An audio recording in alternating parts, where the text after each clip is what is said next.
Hi guys, and welcome to Taylor Talk. Now, I'm going to review Season 1, Episode 2 of The Bear, and it's called Hands. The editing in this video is amazing.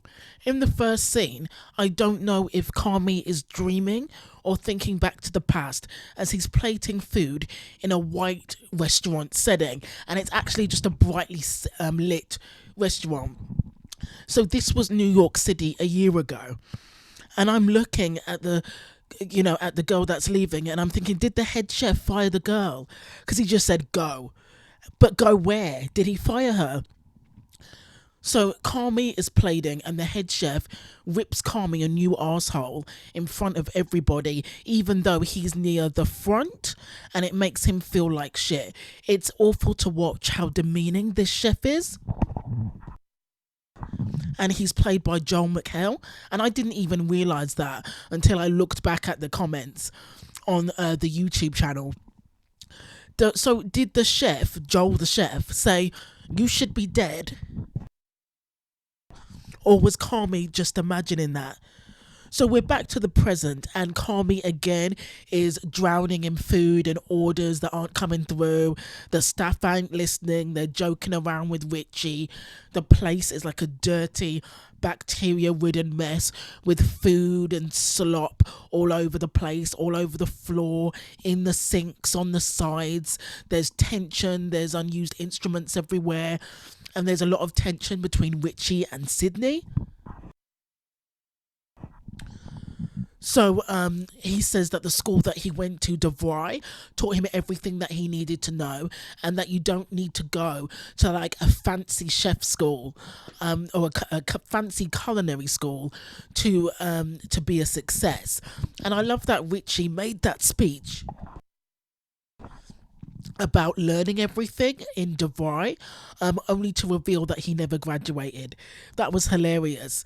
The bear gang, they gel so well together. Like when Marcus was teasing him about DeVry, and then Richie comes up from behind and puts him in a bear hug. They gel so well together, and they interact so well together that when I'm watching The Bear, I feel like I'm watching a documentary instead of a show. That's how realistic it is. Kami stays at night to clean extra, and one day I hope that Sydney comes by and cleans with him. So he goes to sleep watching chef tutorials, and he's daydreaming about work, and he almost causes a fire in his own apartment because he's heating up food that's still in the packaging. Like, maybe he's sleepwalking. I don't know what that's about. When Sydney asks, have you got time, chef? He says, always. What's up? Yes, I'm shipping Kami and Sydney. So Sydney has got like a file with her. She says that she wants to get paid more for her hours because she works such long hours. She's also got big plans and ideas, and Kami is willing to listen, but he can barely like afford to pay her, and the stuff that she's trying to put in place, it doesn't look like it's going to happen. So when they're talking, I think Kami is trying very nicely to shut her down, but they get visited by Nancy Chore from the Chicago Board of Health, who's going to inspect the cafe. And you know that shit's going to hit the fan because this sandwich shop is a fucking mess. So things are not looking good. Not looking good. Richie and Nancy butt heads from the very beginning because Richie is shifty as fuck and Nancy senses it. And he's like, no funny business to Nancy, and Nancy's like, the same back to you. What on earth are you talking about? And Tina does not trust Sydney at all. Like I said, it's so obvious. And Tina, being so opinionated, she lets the staff know that she does not trust Sydney at all, and she's keeping an eye on her. Kami is telling Sydney that he hears her, but he can't pay her what she wants. They get interrupted by Richie and Nancy arguing. They need cork to fix the holes in the walls, and somebody left a cigarette packet near the gas hobs. So for health and safety hazards, they get a C. Carmi and Richie almost have heart attacks at the same time, and they fight so much so that the staff have to get in between them to keep them apart because they're in each other's faces over this sea. So Carmi sends Richie out to sort the hazards, and Sydney drives him because Richie's suspended, which is awkward because they hate each other. And Richie from the start vents at Sydney about having to basically coddle Carmi since he was little. We also find out at the store that Carmi and Richie are not cousins. The Carmi's brother Michael was his best friend. That's how they know each other. They're friends. They're not actually family. In the store, Richie is looking for the cork. Sydney's like, let's get some help. But Richie, being so stubborn, is like, no, I can handle it. I can handle it. I can handle it. At the store, we also find out how brother Michael really died. When they're at the store, Carmi's uncle Jimmy comes round to the shop saying that Michael borrowed 300 grand for the shop, but it never became a success. And it's like, I get it. Michael's probably your favourite nephew, but giving him 300 grand?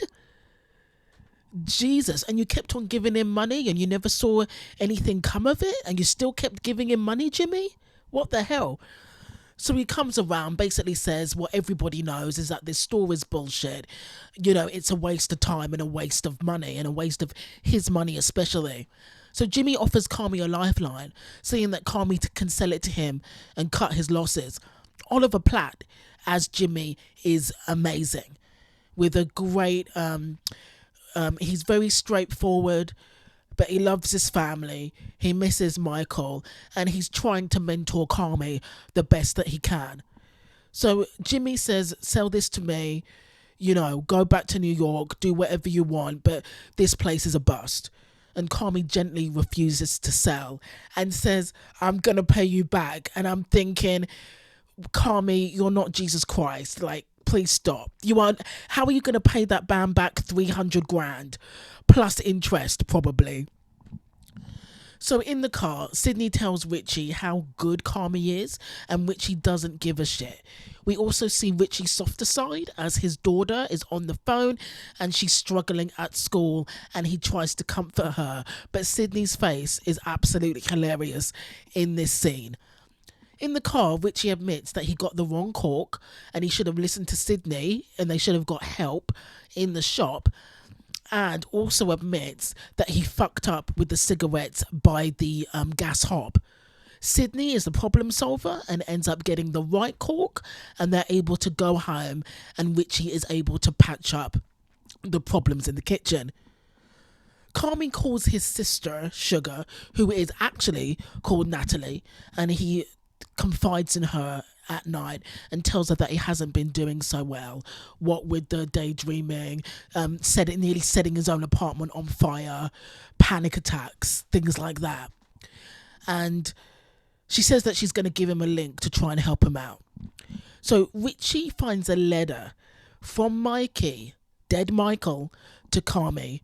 He does the right thing and puts it on the table, then does the wrong thing and puts it back in the hiding place. That is right. I think that Richie is a complete arsehole. Just when you think he's nice, he becomes a complete arsehole. So while cooking, Carmi thanks Sydney for taking Richie to the store, and I feel like that was just an excuse to talk to her though. While she asks, "Do I come back tomorrow?" and he's like, "Yeah, you're hired. We like you, stay." And she's like, great. And I'm thinking, this is amazing. She's gonna stay. She's hired. She's one of the gang now. She's an official Bear staff member. Outside, Carmi goes outside for a cigarette break, and while he's out there padding his cigarettes, he realizes he is the one that left the cigarettes near the gas, which is the main reason that Nancy Chore gave them a C. Now, does he owe Richie an apology? But after Richie hiding the letter on purpose? Maybe not. Sugar, his sister, gives him a link to an AA meeting, Alcoholic Anonymous, and it ends. A few comments. So we see Richie's softer side when talking to his kids, but in my opinion, he's still a dick for hiding that letter, and it still shows you that he's jealous of fuck about Mikey and Carmi's relationship, even though, one, they're brothers, so they're always going to be closer, and number two, the relationship's over, but he's still jealous about the relationship that they had. The health inspection and Nancy Chore was freaking hilarious because you knew that they would fail because that sandwich shop is a fucking mess. And does Carmi really believe that he can pay Uncle Jimmy back? Or is he just giving Jimmy lip service and trying to say, you'll get your money, you'll get your money? But how are you going to pay that man back 300 grand where you barely have enough money to buy a sandwich from your opposition? Like, they've got no money. Every week they're complaining about how they're broke, and I'm only on the second episode. Do you know what I mean? So Sydney is an official staff member, so well done to her, hooray. And I like that Sydney is willing to take a huge pay cut and work at the Bear, work at this shithole, because she can see how talented and how special and how dedicated Carmi is. Yes, it's the second episode and I'm still shipping them. They definitely have something. Her dedication to him proves it. Okay, guys, that's the end of the video. See you for episode 3. Thank you for watching. Thanks for listening if you're still here.